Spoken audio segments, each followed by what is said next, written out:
That's very short and enough for me already. Let me introduce the father of Mike.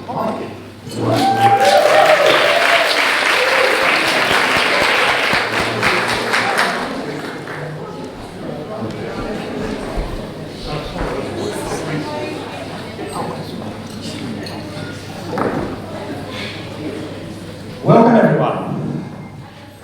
I would like to thank you all for coming to the wedding of our daughter Sarah and our new son-in-law Marcus. I'm sure that it will be an epic day. Before I begin, I would just like to say how beautiful Sarah looks and how handsome Marcus is. When I saw Sarah for the first time this morning, she was stunning in an amazing dress.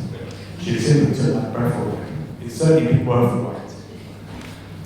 In case you don't know me, I'm Sarah's dad Mike. I'm still a serving police officer in the Met, so I bought my cuffs in case someone can get out at the other time. That is, of course, unless Sarah hasn't borrowed them already.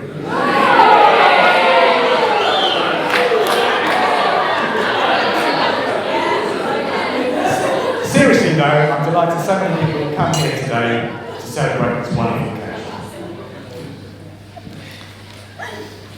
Lorraine and I are very happy that Sarah met Marcus, and I think you will agree they make a lovely couple and are very well suited. Their personalities complement each other perfectly, and I have never heard them argue. Honest. I would also like to thank my wife Lorraine for raising such a very special daughter. Lorraine looks beautiful and has a fine choice in men. The bridesmaids all look amazing. And the seven groomsmen, yes, it's 7, also look very smart. I would also like to remember Sarah's grandparents, Fred, Barbara, Henry and Ellen, who sadly cannot be with us today. They were really so proud to see the woman you have become, and would have loved to have seen you on a special day. Quick drink.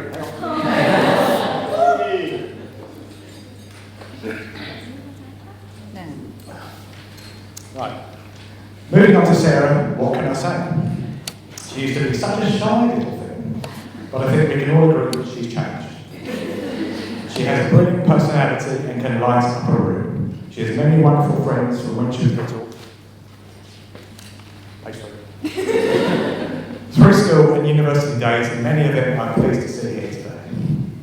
Sarah is thoughtful, caring, and always puts others first. She has an affinity with animals and nature, and I could see when she was little, her caring nature would always shine through. She had a couple of hamsters called Biscuit and Munchkin. Yeah. She loved those little critters. One day, however, they passed away. So when she got home from school, we told them they'd gone on holiday to Barcelona on stag do. She was happy they were enjoying themselves. All through Sarah's school years, she was popular in class, and would quite often come home with art projects. I have a previous graphics background, so I was only too happy to help. Sarah's project was so successful, I remember getting A in A-level art. I can tell you, I was chuffed. Sarah enjoyed ballet and brownies. Remember Good Toes, Naughty Toes? Every Tuesday night she would run around the house looking for her far from fashionable brownie colettes. They were hideous, massive khaki shorts that I think were modelled by Eric Morgan. When Sarah was 17, I started teaching her to drive. It was all going so well until one day we were in Morrison's car park and she drove straight into a bush.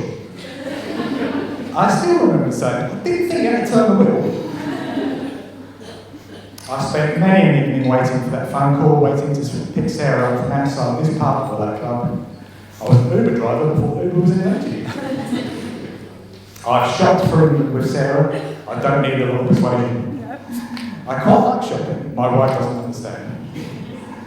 I used to stand for hours holding bundles of clothing outside ladies' changing rooms. I also waited in booths while Sarah tried hundreds of different perfumes. It was all worth it, as she is my little precious. Oh, God! You thought I would do that?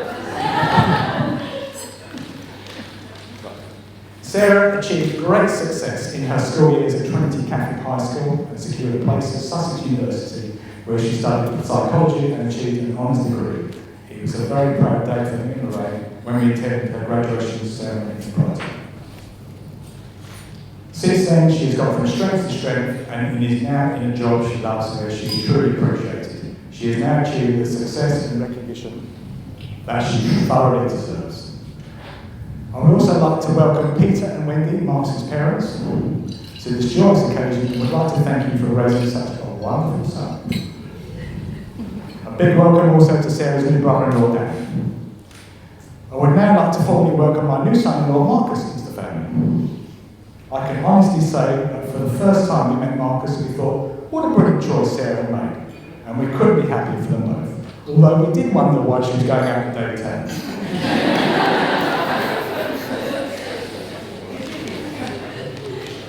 Seriously though, Marcus, if you could just start liking football, you'd be the perfect son-in-law.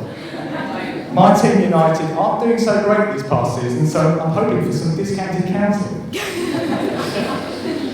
I also thought it was traditional to offer some sort of dowry in exchange for my daughter.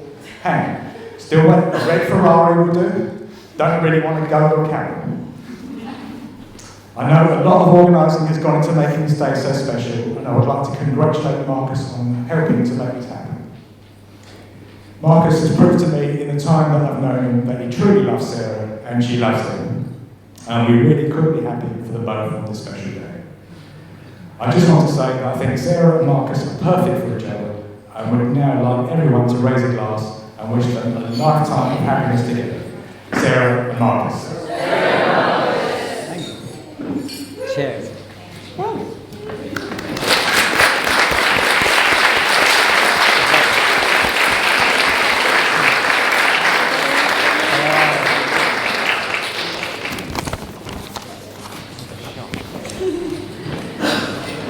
Well done, thank you, Mike. For the short introduction, it's the man of the hour, Mr. Marcus Howard.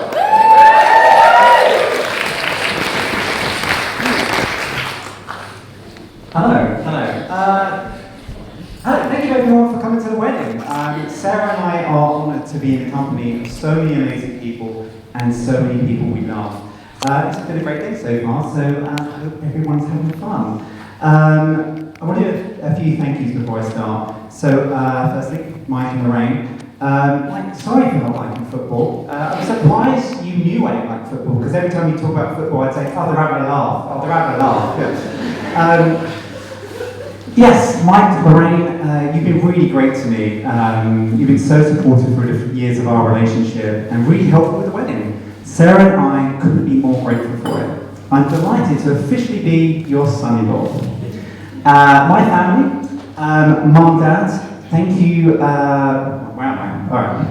Yes, my family, Mum, Dad, I want to thank you for all the things you've done for me throughout my life. Even when times were tough, you were always there for me. It's made me the man I am today, and I love you for it.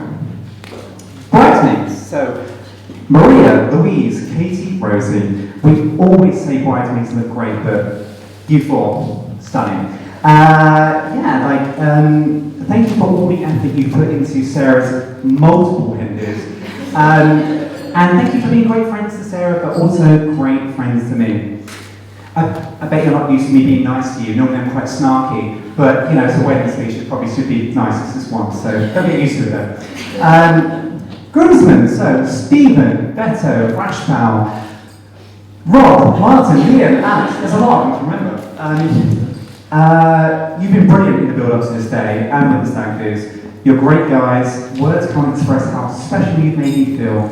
I love you all, you know, even you Alex, like I love you too. So I went on 3 stag do's. Yes, I know, like 3 stag do's is excessive, but you know, you only get married once, hopefully. The first one was a dance stag in which we drunkenly bar hopped around London, and yeah, it was a great time. The second one was a trip to Brighton with my friends that I've known for 20 odd years. This included a beer bike around town, a pub crawl, and oddly, my friend Anderson lecturing a German father and daughter about how great Yorkshire puddings are. Yeah, it was so much fun. Thank you guys and girls for organising that. It was brilliant. You've been excellent friends throughout my life, and I really appreciate it. Yeah, my third stag, I went to Barcelona with a collection of great lads. This included a boat trip, also a beer bike, rock bars, lots of alcohol, and me accidentally eating a meat dish thinking it was vegan, thus ruining my 5-year streak of not eating meat. You know, it wouldn't have been so embarrassing if it wasn't for the fact that I was raving about it before I found out it was meat. I was like, oh guys, like, this is so tasty, like, it's so good. You know, who knew real meat was actually, you know, much better than fake meat. Yeah, thank you guys for a lovely weekend. Yes. Can I raise a toast to all of the bridesmaids, the groomsmen, and everybody who contributed to excellent hen and stag do's with me and Sarah. So, to the bridesmaids, groomsmen, and all the extras. Cheers! Right. Lastly, and most importantly, Sarah. My beautiful wife, Sarah. Wow, wife. You look incredible, as I knew you would. I knew I wanted to spend the rest of my life with Sarah from day one, our first date. So for context, I went on a string of bad dates in a row. I'd pretty much given up on the idea of dating, but then I matched with Sarah on this app that we were using, and I thought I'd give it one last go. I looked through her online profile and thought, she sounds nice, smart, and she's really pretty. A bit Essex looking than I normally go for, but still really pretty.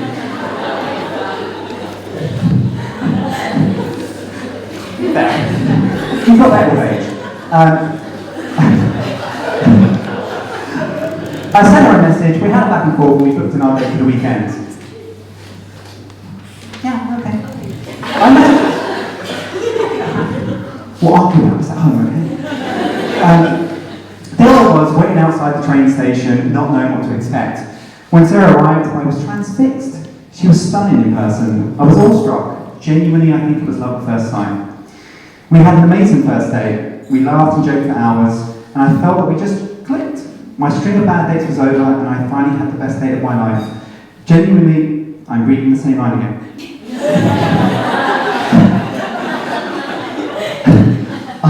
After that, Sarah and I were inseparable, and have been ever since. Months later, I asked Sarah about that first date and what she thought when she first saw me. She said she thought I was handsome, dressed well, but when I first saw her, my facial reaction was a little weird. I said to Sarah, like, what do you mean, a little weird? She described it. So apparently, when I first locked eyes with Sarah, thinking, oh God, she's so beautiful, this is love at first sight, I, for some reason, pulled this face. I don't know what I was doing. I definitely wasn't playing it cool. I'm surprised Sarah didn't just turn away and leave. So thank you for persevering through that interesting phase. Sarah and I got engaged over a year ago in Paris. Sarah said yes, and up until today, it was the greatest day of my life. Over the last 6.5 years, we've gone on many adventures together, and I've genuinely felt the happiest I've ever been being on that journey with you. Whether we're going from bar to bar on Saturday night, laughing with friends, travelling the world, or just staying and watching TV with our cat Mika, I'm always happy to be with my best friend. Sarah, you made me the happiest person on the planet, and I love you more than anything. I want to end this speech with some lyrics from a song as it conveys out how I feel. I'm always annoying Sarah when it comes to music by pointing out the lyrics. I'll say to Sarah, oh, the lyrics in the song are so deep, you've got to listen to them. Sarah tends to respond and say, I don't listen to the words, I just like the tune. So here are the words. Don't worry, I'm not going to sing it.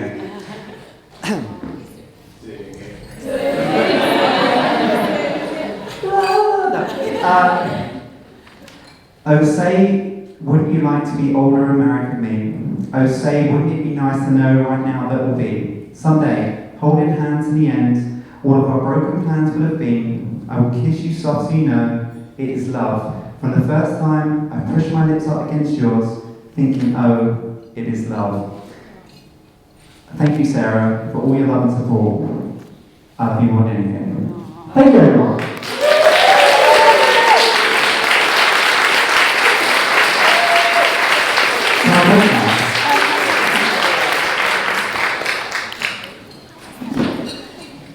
Oh, you just single me out on this and give me back and shoulder wine. Oh, yeah. Sorry about that. You're literally the best man in the world ever. How could I Having said that, let's get on to the next speech. It's the groomsman who has known Marcus the longest. Let's welcome up Stephen.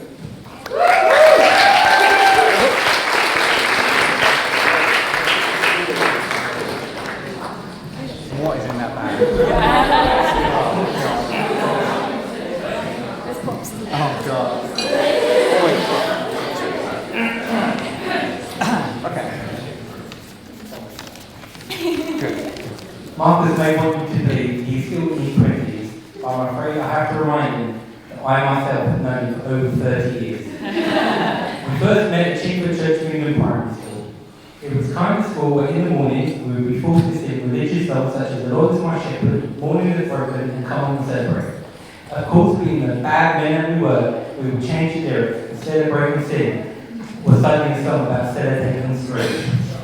Judging by the Gothic theme of this wedding, Marcus is still pushing against his religious teachings of Chingford CV all these years later. Mr. Hawkins would be so disappointed. School him. Marcus and I, however, were not in the same class. Marcus was in the other class. Anyone who went to school knows the rivalry between your class and the other class. Why is the other class always full of weirdos? There was Nathan, who at 9 years old was convinced he had breast cancer. Sadiq, who used to cry when he sang songs from the Addams Family. And Alex, who is sitting in this room today, who didn't know what day Christmas was until he was 17, despite going to a church school. The less said about the likes of Katie Brooker, Jerry Vasquez and Gavin Norris the better. Just don't ask. Despite being in the rival class, Marcus and I became friends, and he was invited to my 6th birthday party at the prestigious venue of Wimpy Burgers. Wimpy might not be a familiar name to anyone under the age of 25, although not currently even in Essex, but it was a big deal at the time. Like KFC, McDonald's and Burger King, Wimpy had their own mascot creatively called Mr. Wimpy. One of the perks of having your birthday at Wimpy was the chance to meet Mr. Wimpy himself. We were so excited. Mr. Wimpy entered the room, and all us enthusiastic little 5 and 6-year-olds ran towards the adorable mascot and proceeded to punch and kick the shit out of him. All you could hear was the laughter of sadistic children and a small voice coming from Mr. Wimpy's nose. Don't hit me! I'm a Wimpy man! As you can tell by my terrible accent, this particular Mr. Wimpy was not born in the UK. I'm sure when he first moved here, he never envisioned that his new life would include getting beaten up with little shits for minimum wage. I won't be surprised if the sound of children laughing still causes him to roll up in a ball and cry. Don't worry, Marcus no longer finds beating up immigrants funny. In fact, I know Marcus has felt guilty about this ever since. So I decided to help him get over this. Like Marcus, I too have studied counselling. And decided to use my new skills to help Marcus break through his skills. So please welcome Mr. Wimpy, so Marcus can apologise. Obviously, I couldn't find a real Mr. Wimpy, but I found a suitable replacement. Oh my god. So Marcus, time to say I'm sorry and move on with your life. I regret nothing. Marcus, I think you anyway. For in primary school, Marcus and I went to the same secondary school. Although we remained friends, we would ultimately have different friendship groups throughout those years.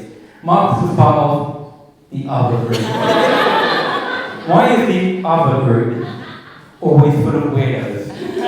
There was Chris, who would lick bird poo and press the other kids. John, who told everyone he had a tank in his basement guarded by a giant spider. And Alex, who still didn't know who Christmas was. The less said about the likes of Daniel Kelly and Jamie and Pete the Bear, just don't ask.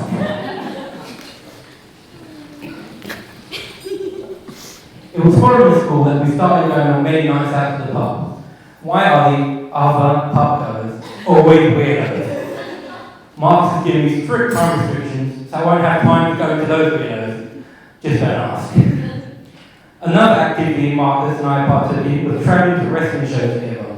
We would travel to likes of Coventry, Wolverhampton, and even Germany. On these events, we would encounter other fans.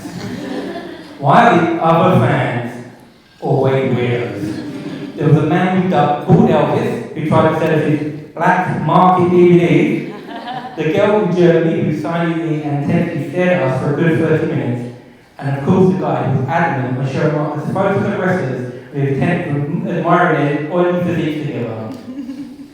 Marcus has not been able to look at me the same since, and I'm pretty sure it played a big part in him becoming vegan.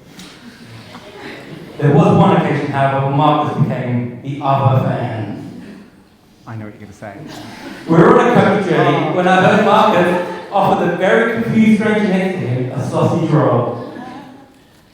Now there's hints that Marcus and I don't see eye to eye on. For instance, he's a vegan, and I always carry a Scotch egg in my pocket for emergencies. The sausage roll game is the biggest disagreement between us, and it has never been resolved. Every once in a while, it comes up and we argue all over again.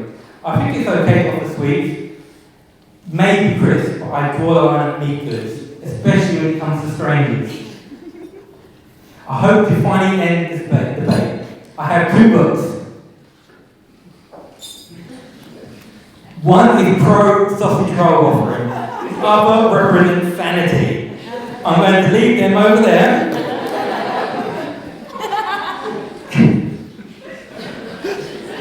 It's time to end the great sausage roll debate of 2008 once and for all. So cast your vote, write your name in one of these books. It's time to end this. Since Marcus spent his entire life surrounding himself with weirdos, when I heard he had met a girl called Sarah, I couldn't wait to see what type of weird behaviour would become my. Would she be the kind who had a tank in her basement? Or maybe a bird poo litter? Or not know when Christmas was? I was surprised to discover that Sarah was pretty sane, and she and Marcus were made for each other.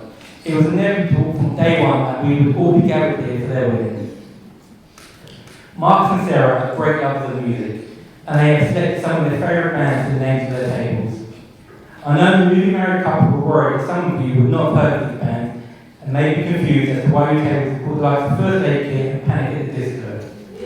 I've taken it upon myself to create an appropriate Spotify playlist for you that sums up the relationship between Marcus and Sarah. To start off with, we looked at the Wombats and their song Give Me a Try. Marcus and Sarah found each other on the dating app. Dating apps can be a landmine for freaks, serial killers, and pictures of police. But these two decided to give each other a try, and little did they know, taking the risk of being killed, chopped up, and left in the freezer was the best decision of their lives. Next song on the playlist is I've Got a Secret by Kate Nash. This song represents the early days of Marcus and Sarah's relationship. The time when they were getting to know each other and hadn't told anyone just yet. Not sure when the time was right to make the decision public.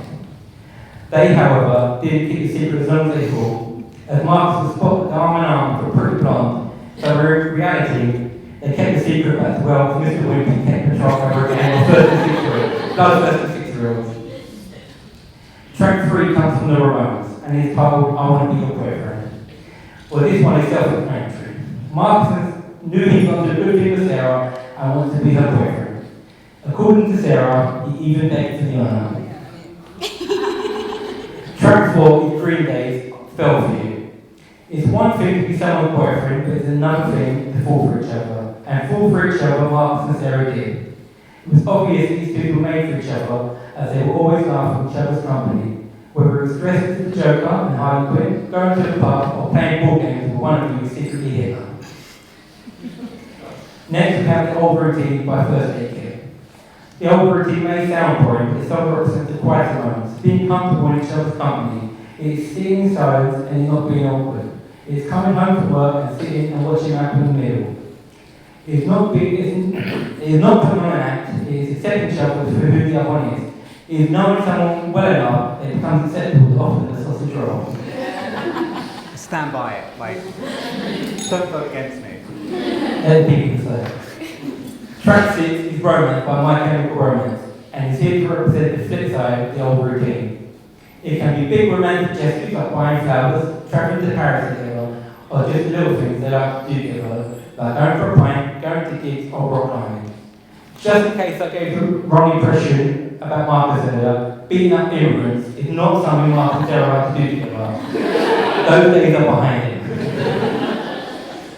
For track 7, we have The Church's Final Girl. This is the moment Marcus realised he'd found his destiny in Sarah, and she would be the final love of his life. The one he wanted to spend the rest of his life with. Although I heard when he dropped him on knee, Sarah initially thought he was offering her a sausage roll. Track 8 is the vaccines, all in white, and that represents today. The day Marcus and Sarah have become husband and wife. The biggest public showing of the love that we ever had. Families and friends of both have gathered here to celebrate love, and Dale and Sarah look beautiful all in white. Okay. I didn't even say that well, good moment. The playlist does not end with the wedding, as there are still chapters of their life together to be written. Track 9 is dismissed, There is a Light That Never Goes Out. This song represents the ongoing love between Marcus and Sarah, and keeping that light shining bright for decades to come. Finding new ways to keep that love burning, life for new adventures as well as new families. Track 10 is the most important. And whilst the other tracks in this playlist represent different elements of Marcus and Sarah's relationship, this final track represents every day, and the one I hope Marcus keeps in mind at all times, and I'm sure he will. We finish our playlist with Panic at the Disco, Sarah Smiles. I want everyone to raise their glasses to Sarah smiling as a happy couple begin their next chapter together as husband and wife. I forgot my glasses. Okay, well, too many decades of smiling.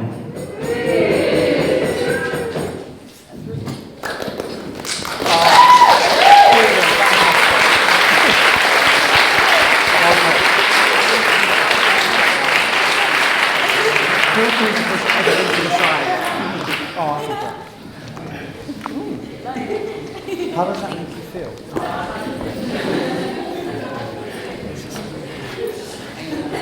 Okay, everybody, we arrive at the final speeches. They're a little bit different this month. We introduced and given by two people, Maria and Ian. I assume that means they both know Sarah Marcus. Also, to give a little bit more explanation, this week has been co-written by bridesmaids and groomsmen. So please welcome Maria and Ian.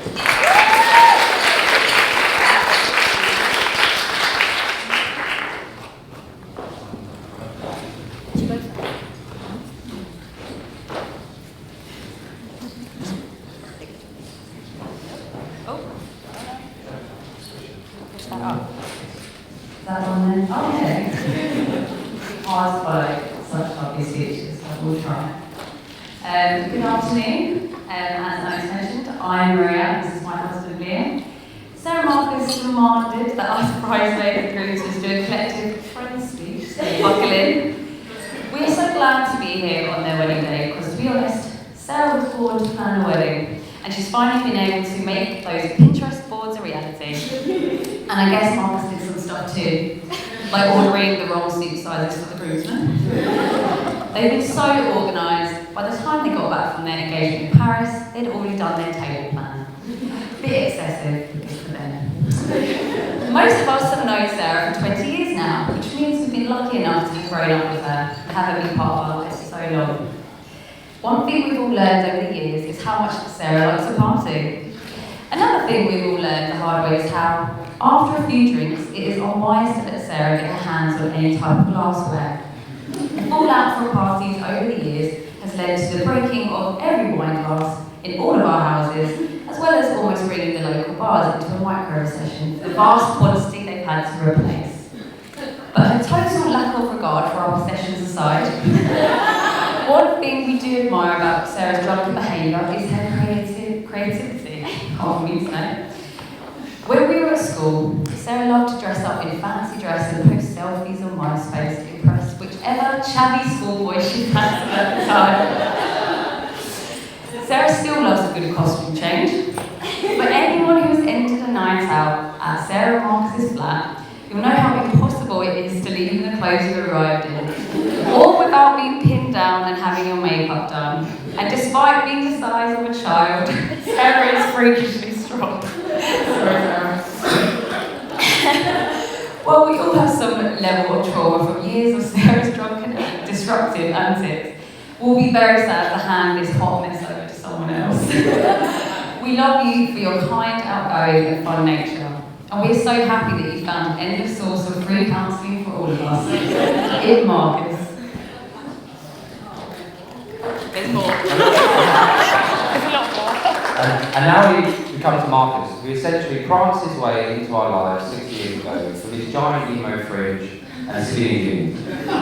Marcus made an instant impression. His easy charm and wise hands were recognised by so many of you in the group. We can safely say Marcus is our favourite of partners, not that the competition is very strong. Sorry, Alex. When we met him, he was starting his counselling journey, training with his first clients, and now he's running his own business. We're not sure why it took him so long to qualify, as we've since realised that all it requires is asking, how does that make you feel? Every few minutes. Music is such an important part of Marcus' life. It's one of the ways he bonded with Sarah. The term hipster is thrown around quite loosely these days, but when a man decides that feelings of Spotify is too mainstream, and would prefer to use an abstract MP3 player loaded with teenage emo songs, there's only other word that could be used. Whatever the term, we all enjoy watching Marcus post on smooth shapes for an old man. Oh, sorry, oh. As a couple, Marcus and Sarah like to fly the vegan flag. You know where this is going. This is demonstrated by the delicious steak some of us will be sampling tonight. The Iberico ham that Marcus accidentally consumed on his stag do, and all the cheese Sarah wolfed down on a daily basis on holiday in Italy, and then got sick. The good thing about having a vegan couple as friends who are both questionable cooks is that we can always count on them having a selection of Linda McCartney's finest beige treats at the end of a night out. Fake chicken nuggets, potato wedges, the lot, and we are so grateful for it. Another thing we have to commend Sarah Marks on is her dedication in keeping Truman's career afloat. It's got to the point where, to be honest, we've forgotten what Sarah Marks said in Truman's begin. When not at Truman's, you'll likely find him in one other place. And while we all know that Camden peaked many years ago, somehow that moment didn't get through to Sarah Marcus, who still regularly lives like 2005. I'm sure in a decade or two will come cool again, which will probably be the point when they stop going. We've all been looking forward to today and also feel somewhat relieved. As Sarah Marcus between them have had 3 hens, 3 stags, and an engagement party, like the greedy sods they are. And we were terrified they were sneaking any more last-minute celebrations. Sarah had 2 of her hens in London. I'm not too sure how much of them she remembers, but the first one she spent much of the day befriending random strangers, taking numerous unflattering photos, and searching the bar for her bag, which she didn't even bring with her. There was much crying, puking, and drunken napping, but that was mostly from Rosie Focus over there, just so you know. And for the final hen, us bridesmaids took Princess Sarah to Sorrento, which was actually a surprisingly classy affair, so not much to say there. Then came Marcus' final stag with the groomsmen in Barcelona, where Marcus turned his counselling charms to every stranger in every Irish bar. There was rather a turbulent boat trip, only made worse when Marcus was allowed to take the wheel, making everyone think they were about to die at sea. But feeling all this didn't stop us always from partying hard. But don't worry about strippers, because at first sight of one, Marcus immediately got scared and ran away. His honour only just intact. Unlike my husband, who paid €90 for a lap dance.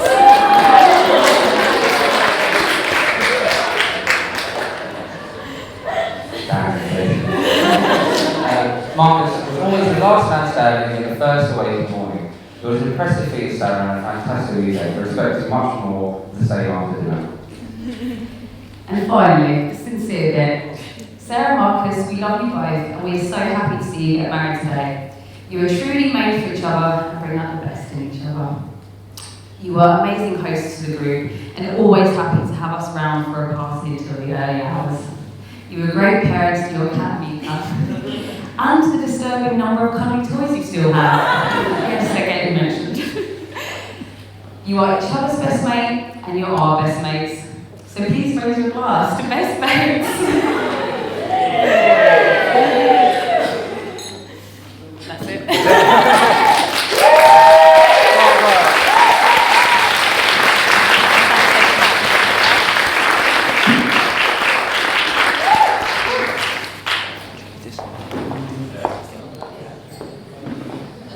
Yeah.